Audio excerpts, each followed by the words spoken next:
कुरुक्षेत्र का मैदान है और वहां पर महाभारत का युद्ध चल रहा है। एक तरफ है कौरवों की सेना और दूसरी तरफ है पांडवों की सेना।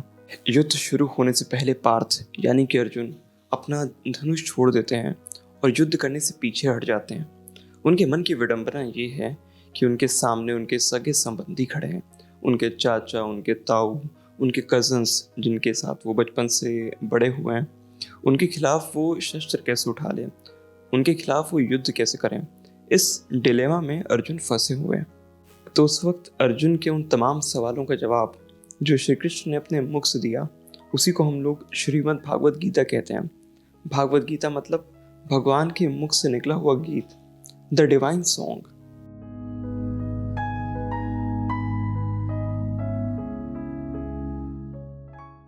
हम सभी ना अपने भीतर अपनी अलग अलग महाभारत जीते रहते हैं, अपनी अलग अलग जंग अपने अंदर लड़ते रहते हैं हम लोग। तो अपनी इस जंग में खुद को समझो अर्जुन, यानी कि पार्थ, उसका मतलब जो अर्थ की तलाश करता है, और श्री कृष्ण बनेंगे आपके सारथी जो अपने गीता के ज्ञान से, अपने शब्दों से आपको उस डिलेमा, उस दुविधा से बाहर निकाल कर लाएंगे।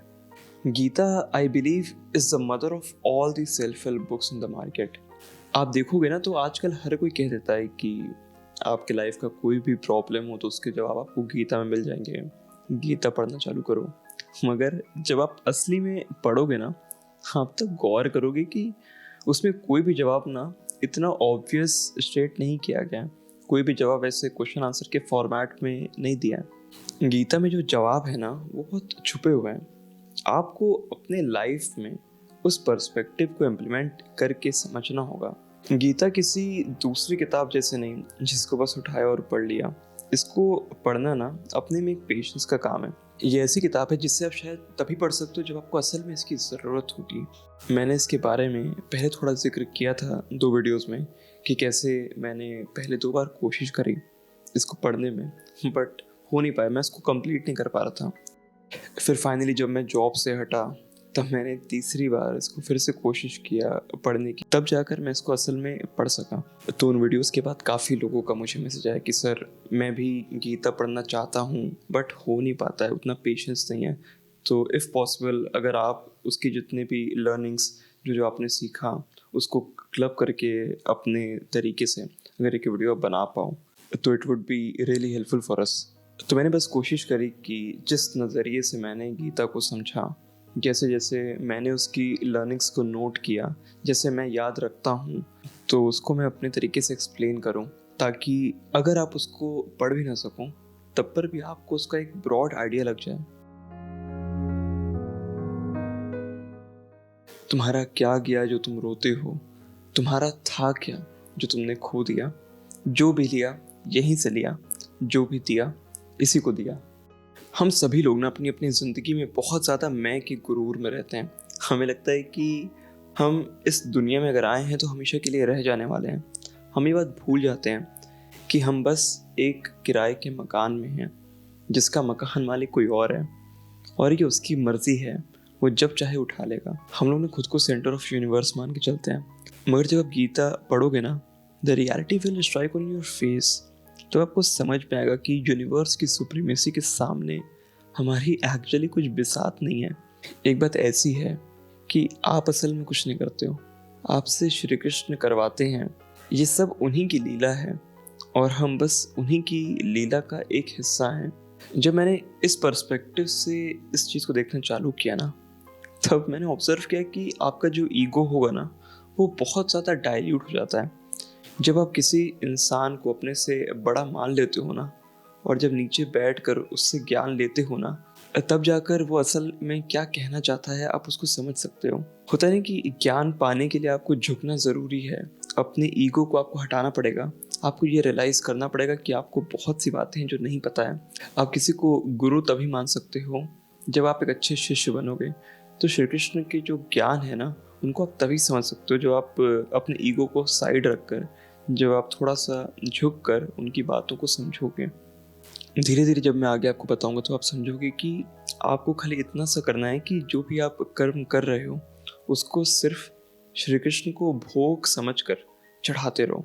तो जो लिया उन्हीं से लिया, जो भी दिया उन्हीं को दिया। सुनने में हो सकता है आपको ये छोटी सी या अजीब सी बात लगे। ऑनेस्टली सेइंग, अब जब मैं इस इंटेंशन से, इस पर्सपेक्टिव से कोई काम करता हूँ ना, तो अब एक सेंस ऑफ रिलीफ रहता है कि I don't really O anything. मेरा एक्चुअली कुछ नहीं है, मैं बस उसी प्रोसेस का एक हिस्सा हूँ जो काम कर रहा है बस। एक चीज़ मैंने सीखी है कि हर इंसान को अपनी जंग अकेले ही लड़नी पड़ती है।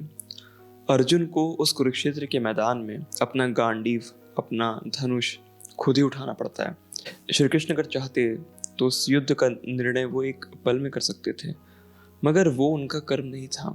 उनका कर्म उस वक्त था धर्म की स्थापना करना।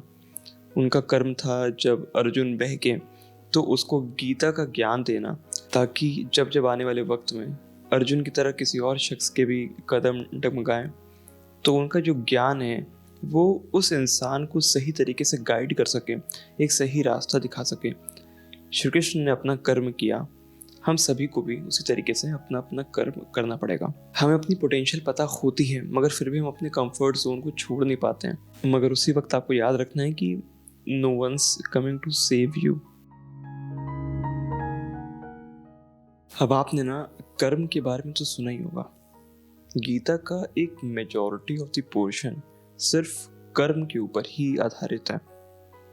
कर्म और उसके फल पर बात करते हुए श्री कृष्ण कहते हैं कि जो लोग कर्म करते हुए भोग की अपेक्षा करते हैं, उसके रिजल्ट्स की अपेक्षा करते हैं, उनका जीवन निरर्थक हो जाता है। उनके लाइफ का कोई पॉइंट नहीं है, क्योंकि उन्हें उस कर्म से रुचि नहीं है, बल्कि उसका फल भोगने से रुचि है। अगर आप फल के लिए काम करोगे तो आपको असफल होने का डर हमेशा रहेगा, मगर अगर आप उस प्रोसेस से लगाव रख रहे हो, उस कर्म करने के प्रोसेस से अगर प्यार कर रहे हो, तब आप बेटर तरीके से उसको इम्प्लीमेंट कर पाओगे। इसलिए उन्होंने कहा कि बस आंख बंद करके अपने काम पर ध्यान लगाओ और अपना काम करते रहो, और उसका जो भी भोग है ना, वो श्री कृष्ण को चढ़ाते रहो। उसके रिजल्ट्स का वेट मत करो, उसके रिजल्ट से लगाव मत रखो। अब ये समझने और एक्सेप्ट करने में हो सकता है आपको थोड़ी सी दिक्कत हो, तो इसको मैं थोड़ा सिंपली समझाता हूँ। तो ऐसे समझो कि अगर आप कर्म करते हुए हर समय फल के बारे में सोचते रहोगे ना, हर टाइम रिजल्ट पे ध्यान रहेगा आपका ना, तो आप उस रिजल्ट तक पहुंचने का जो प्रोसेस है ना, आप उसी को स्लो डाउन करते रहोगे। अगर समझ पा रहे हो तो इसको ऐसे समझो कि आप हर समय इधर उधर देखते हुए सड़क पर कभी लंबा नहीं चल सकते हो। फोकस बहुत इंपॉर्टेंट है। तो किसी काम के ना प्रोसेस पे ध्यान दो, उसके फ्लो पे ध्यान दो, rather than उसका रिजल्ट, उसका आउटकम, उसका गोल। इसीलिए एक और बात कही जाती है कि focus on developing models rather than goals, क्योंकि गोल एक बार अचीव हो जाएगा ना, उसके बाद आप क्या करोगे। मगर आप जब मेंटल मॉडल प्रिपेयर करोगे ना, तो आपके पास एक ब्लूप्रिंट रहेगा, एक पाथ रहेगा कि आपको कैसे कैसे क्या क्या करना है। हर टाइम रिजल्ट के बारे में सोचकर खुद को डेविएट करने से ना, आप खुद सोचो आपका कितना नुकसान होगा। क्योंकि जस्ट इमेजिन अगर आपका रिजल्ट अच्छा भी हो गया तो आप ओवर एक्साइटेड होकर अगेन उस पाथ से हटोगे, और अगर बुरा आया तो उससे और हताश होकर उसको ओवरथिंक कर करके अगेन आप उस प्रोसेस से, उस फ्लो से फिर से डेविएट हो गए, फिर से उसको स्लो डाउन करते रहोगे। आप रिजल्ट के बारे में जब भी सोचोगे ना, तो आपको नुकसान होगा। इसीलिए कहा गया कि कर्म करते रहो, रिजल्ट पे फोकस मत करो। अब शायद आप बेटर तरीके से इसको समझ पा रहे होगे। इट्स लाइक कि shift your focus on things which are actually in your control. आपके हाथ में क्या है? आपके हाथ में सिर्फ कर्म करना, रिजल्ट आपके हाथ में नहीं है। और ऐसा भी होगा कि कोई दूसरा शख्स है, वो आपके ही जितना काम करेगा या आपसे खराब भी काम करेगा, मगर उसकी वैल्यूएशन ज़्यादा होगी, उसके काम की ज़्यादा इज्जत होगी, तो आप उस केस में कुछ नहीं कर सकते हो। क्योंकि मैंने कहा ना कि रिजल्ट आपके हाथ में नहीं है, वो रियलिटी पे डिपेंडेंट है। बहुत सारे फैक्टर्स होते हैं which are not in your control. देखो, इसको थोड़ा सा लॉजिकली समझाता हूँ कि कोई काम के करने को, प्रोसेस को अगर आप रोकोगे ना, तो आप उसके मोमेंटम को रोक रहे हो।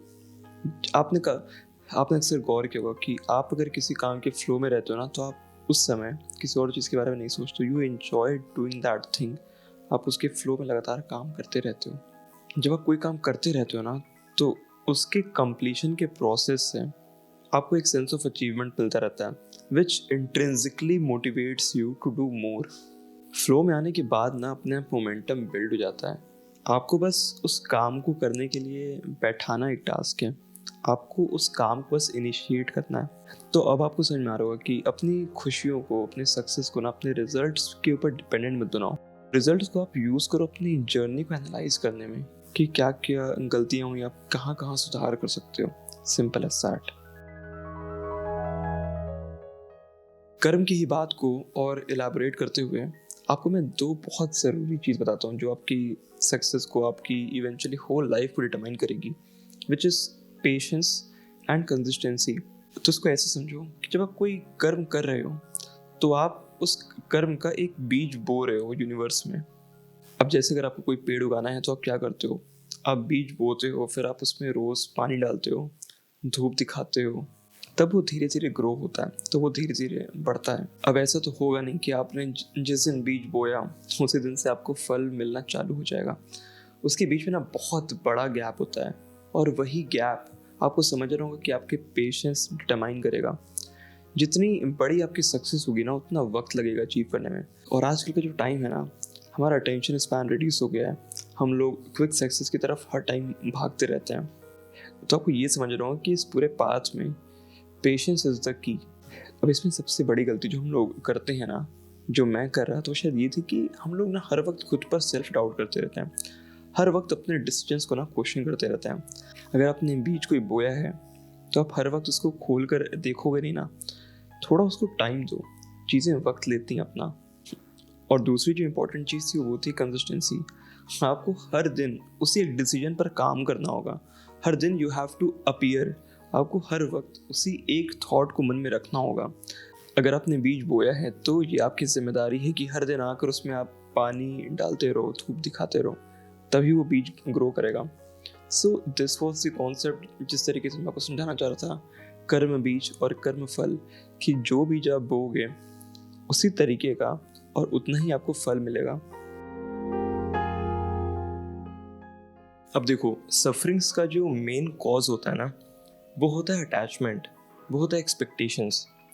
हम लोग हर वक्त दूसरों से ना कुछ उम्मीदें लगा कर बैठ जाते हैं। अब देखो अगेन हम लोग गलती क्या कर रहे हैं कि अपनी जो एक्सपेक्टेशंस है वो एक्सटर्नल सोर्सेज पे डिपेंड करा रहे हैं। जब जब आप एक्सटर्नल सोर्सेज पे अपनी खुशी को डिपेंडेंट बनाओगे ना, तब तक आपके दुखी होने के चांसेस बढ़ते रहेंगे।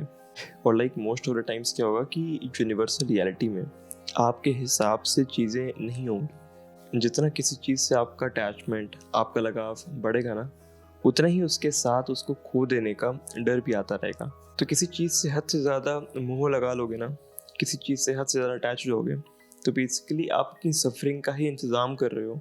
अब इसका एक सोल्यूशन ये है कि डिटैच फ्रॉम एवरीथिंग, किसी से कोई भी एक्सपेक्टेशन मत रखो। मगर फिर वही बात, कुछ चीज़ें बोलने और लिखने में अच्छी लगती हैं, मगर जब आप असली में उसको इम्प्लीमेंट करने जाओगे ना, तो आप देखोगे कि इतनी आसान नहीं होती है। माँ बाप से आपका अटैचमेंट कम नहीं होगा। इनफैक्ट अगर आपने एक जानवर पाला है ना, तो आपको उसका भी मोह हो जाएगा। जो मैंने सीखा है कि फॉरएवर के भरोसे मत रहो, फॉरएवर कभी एग्जिस्ट नहीं करता है।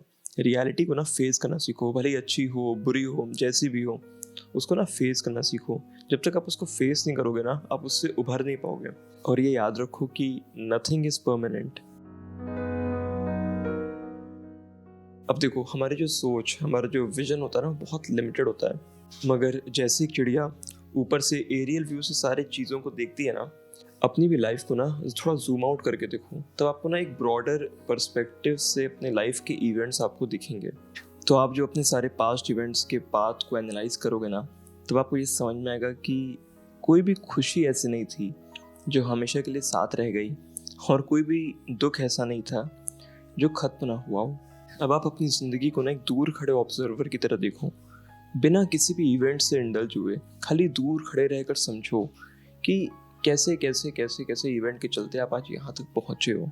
अब जब देखोगे ना, तो समझोगे कि लाइफ हमेशा ना वेव्स के फॉर्म में चलती है, ऊपर नीचे होता ही रहेगा। अब गीता में मेडिटेशन पर ना बहुत ज़्यादा एम्फेसाइज किया गया है, योग साधने पर, अपने इंद्रियों को अपने काबू में रखने पर। अब आपके दिमाग में ना हर वक्त आपके जो थॉट्स हैं ना, वो एक थॉट से दूसरे थॉट पे कूदते रहते हैं। एक मंकी चैटर आपके दिमाग में हर वक्त चालू रहता है, तो उसी को ना आपको हर वक्त कंट्रोल करते रहना होगा। वो कैसे कर सकते हो? मेडिटेशन के थ्रू, योग साधने के थ्रू। आपका दिमाग ना एक तालाब की तरह होता है, अब जितना ज़्यादा वो गहरा होगा ना, उतना ही ज़्यादा वो शांत होगा, और उसमें जितने भी सारे बाहरी इवेंट्स होंगे, एक्सटर्नल इवेंट्स होंगे, उसमें गिरते पत्थर की तरह काम करेंगे। वो उसमें ना रिपल्स क्रिएट करेंगे, उसमें टेंशन पैदा करेंगे। इसीलिए गीता में इस बात पर बहुत एम्फेसाइज किया गया कि आपको अपने दिमाग पर नियंत्रण करना बहुत ज़रूरी है। आपका मन आपके काबू में होना चाहिए। गीता में योगी के गुण बताते हुए श्री कृष्ण ने कहा है कि सच्चा योगी वही है जिसने अपने सभी इंद्रियों पर काबू करना सीख लिया है, जो अपना सारा काम निस्वार्थ भाव से कर कर सिर्फ श्री कृष्ण पर भोग चढ़ाता है, जिसको अपने फल से कोई मोह नहीं है, और जो हर दिन ना इस मेडिटेशन को प्रैक्टिस करता है। क्योंकि ये एक दिन का प्रोसेस नहीं है। आपको अगर माइंड को सच में काबू करना है ना, आपको हर दिन उस पर काम करते रहना होगा। मेरी लाइफ की अब तक की सबसे बड़ी गलती शायद ये रही कि मैंने अपनी लाइफ के सारे इवेंट्स को अपने हिसाब से चलाने की बहुत कोशिश करी है। लेकिन अब जब मैं एक बड़ी पिक्चर में देखता हूँ ना, तो मुझे रियलाइज़ होता है कि शायद सब कुछ मेरे ही फ़ायदे के लिए हो रहा था, शायद सब कुछ मेरे ही बेनिफिट के लिए हो रहा था। इसीलिए अब मैं ना यूनिवर्स के रास्ते में नहीं आता। अब मैं बहुत ज़्यादा बिलीव करता हूँ कि जो भी हो रहा है ना, वो अच्छे के लिए हो रहा है, और जो भी होगा वो अच्छे के लिए ही होगा। अब मैं हर दिन हर वक्त बस यही कोशिश करता हूँ कि कैसे अपना कर्म अच्छे से करूँ और रिजल्ट से डेविएट ना हूँ। अगेन, हम सभी ना हर वक्त सिर्फ कोशिश करते रहते हैं, और यही कोशिश करते रहना ही हमें दूसरों से अलग बनाता है। कृष्णा आपके थ्रू क्या कराना चाहते हैं, यू नेवर नो। कई बार आप कुछ चीज़ों के ना निमित्त मात्र बनते हो। तो बस stop over analysing a situation and realise that हम लोग ना किसी बड़े गेम के बस एक छोटे से पार्ट हैं। एक बात आप अक्सर सुनते होगे कि everything happens for a reason. जो कुछ भी होता है ना, वो हमारे अच्छे के लिए होता है। मगर जैसे मैंने पहले भी कहा है कि वो होते हुए कभी भी अच्छा नहीं लगेगा। एक ना आपको बटरफ्लाई इफेक्ट बताता हूँ, जिसका मतलब होता है ना कि शहर के एक कोने में एक तितली अगर अपने पंख फड़फड़ाती है, तो उसके उस एक पंख फड़फड़ाने के प्रोसेस से ना कहीं दूर किसी देश में तूफान आ सकता है। मैं भी ना ये सुनकर शॉक हो गया था, और इमिडिएटली मैंने सर्च किया इस बारे में। तो मुझे रियलाइज हो कि हाँ, ये सच में एक एनालॉजी है। इसको ऐसे समझो कि हमें ना ज़रा भी आइडिया नहीं कि हमारे छोटे से छोटे इवेंट्स भी यूनिवर्स की रियलिटी में कितना बड़ा एक इम्पैक्ट डाल सकते हैं। मगर ये बात आपको तब तक समझ नहीं आएगी जब तक आप अपनी लाइफ के सारे इवेंट्स को ना रिवर्स टाइमलाइन के ऑर्डर में देखना चालू करोगे ना। जब सारे डॉट्स को उल्टे डायरेक्शन में कनेक्ट करना चालू करोगे ना, तो आपको रियलाइज होगा कि आप कैसे कैसे कैसे हर इवेंट की बदौलत आज आप यहाँ तक पहुँचो जहाँ पे आप हो। मैंने आपको अपनी लाइफ के एग्जाम्पल से समझाता हूँ कि मेरा ना एक अच्छा खासा वेल एस्टैब्लिश्ड करियर था। मैं अच्छी खासी इंजीनियरिंग कर रहा था, सॉफ्टवेयर कोडिंग वगैरह वाली पढ़ाई थी। फिर वहाँ जाने कैसे सेकेंड ईयर से मेरा राइटिंग में इंटरेस्ट जगा, और मेरी फील्ड जो थी ना वो स्विच होती गई। मुझे आइडिया भी नहीं लगा कि कब मेरा जो एक्चुअल इंटरेस्ट था वो कब इंजीनियरिंग से हट कर राइटिंग की तरफ स्विच हो चुका था। फिर मैंने 4 साल दिए इस चीज़ को समझने में खाली कि ये सच में मेरा पैशन है या सिर्फ एक इन्फेक्ट्यूएशन है। फिर फाइनली जैसे तैसे करके मैं जॉब से हटा, और फाइनली अब मैं अपना जो पैशन है उसको फॉलो कर रहा हूँ। मतलब लाइफ आपको ना कहाँ कहाँ ले जा सकती है, आपको आइडिया भी नहीं इस बात का। इसलिए जो लोग मुझसे सवाल पूछते हैं ना कि where do you see yourself in 5 years, मुझे ना बहुत फालतू सवाल लगता है कि अबे तुम्हें नहीं पता कि तुम्हारे साथ क्या हो सकता है। हम लोग ना यूनिवर्स के मिरेकल्स पर ना बिलीव नहीं करते हैं, और जब तक आप मिरेकल्स पर बिलीव नहीं करोगे ना, तब तक मिरेकल्स होंगे नहीं। खैर, मैंने अपनी पूरी इंजीनियरिंग से लेकर राइटर बनने तक की जर्नी को, कैसे मैं डिप्रेशन में था, कैसे मैंने मूव ऑन किया, कैसे मैंने गीता पढ़ी, हर उन बातों को ना मैंने पहले ऑलरेडी 2 वीडियो बनाकर उसमें बताया हुआ है। तो इसके बाद आप उसको ज़रूर देखना। उसमें भी इसी तरीके के बहुत सारे लेसन्स हैं जो मैंने इम्प्लीमेंट किए अपने आप को हील करने के प्रोसेस में, अपने आप को उस फेज से मूव ऑन करने में। देखो, जब आप गीता पढ़ोगे ना, तो आप रियलाइज़ करोगे कि हर इंसान ना अपनी गीता अपने अलग नज़रिए से पढ़ता है, क्योंकि हर इंसान के सवाल अलग हैं। यहाँ तक कि जब मैंने 4-5 महीने पहले गीता पढ़ा था, और जब मैं रिवाइज कर रहा था इस वीडियो को बनाने के लिए, तब मैंने गौर किया कि बहुत सारी चीज़ें थी जो मुझे उस वक्त समझ में नहीं आ रही थी, मगर आज के स्टेट से मुझे समझ में आ रही है। मेन रीज़न कि मेरे जो आज के सवाल थे वो उस वक्त के सवाल से बहुत अलग है। आपकी लाइफ के भी सवाल ना अपने अपने बहुत सब्जेक्टिव होंगे।